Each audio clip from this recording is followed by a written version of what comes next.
Hi, my name is Dr. Max. I'm a chiropractor here at Avita Health and Massage, and I'm going to go over a warm-up you can do just for basically any kind of dynamic run you're going to do, but you can also add this for other warm-ups, but it's really helpful because you can do most of these things just right before a run and you don't need any equipment or anything. So the first thing I want to do is go over a hip CAR, and a CAR stands for circular articular rotations, and I know you're like, what the heck does that mean? So I'm going to explain that. So what you'll typically need to do is find a wall or something to balance.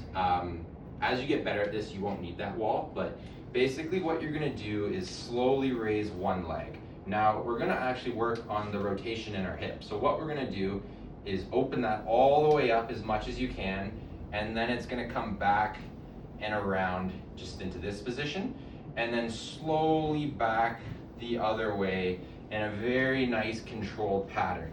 And what that's going to do is run your hip through its whole range of motion and activate all of those muscles in the hip complex, especially the glute there, that are engaged. Now, I know it looks very simple and we can just do this and it feels like we're opening it up, but that's not the point of this exercise. What you actually need to focus on is engaging every muscle in your leg, even your core there, as hard as you can so you can feel that engagement. It shouldn't feel like a very easy exercise. You might even find your face starts going red from kind of contracting everything.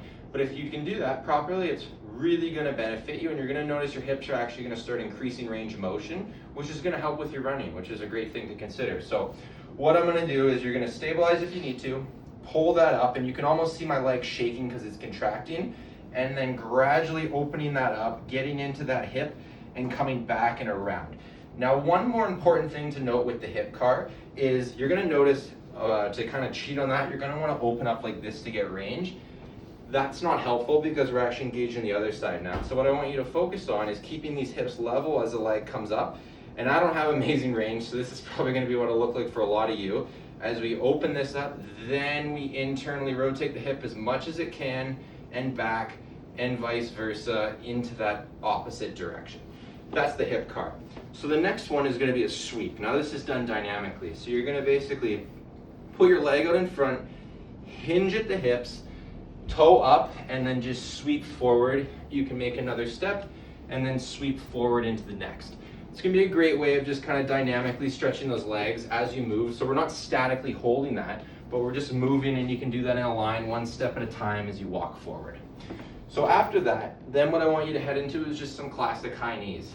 So just focusing on keeping those hips level again and the high knees. You can start with walking and then gradually get that into a jog where you're going opposite arm, opposite leg. But just trying to get those as high as you can, just get some blood flowing into the area without going straight into a run. Now that'll then lead us into what we call a butt kick, and I'm sure everyone's familiar with that again, where we're just coming here, put your hands here if you want, and just letting those heels come up as high as they can, and warming that up. And again, you can speed that up if you want, but quite straightforward. Lastly, because we're using our upper body with running, moving that all the time, we want to warm that up a bit. So we're going to do something called a corkscrew for our shoulders. So what I'm going to have you do is one palm up, one palm down, and you're just going to gradually rotate between the two.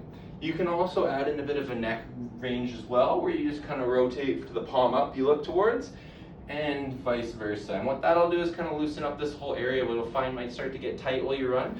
So it's really good to loosen that up. Those are kind of my few favorite things I like to do before a run, and I find them very helpful.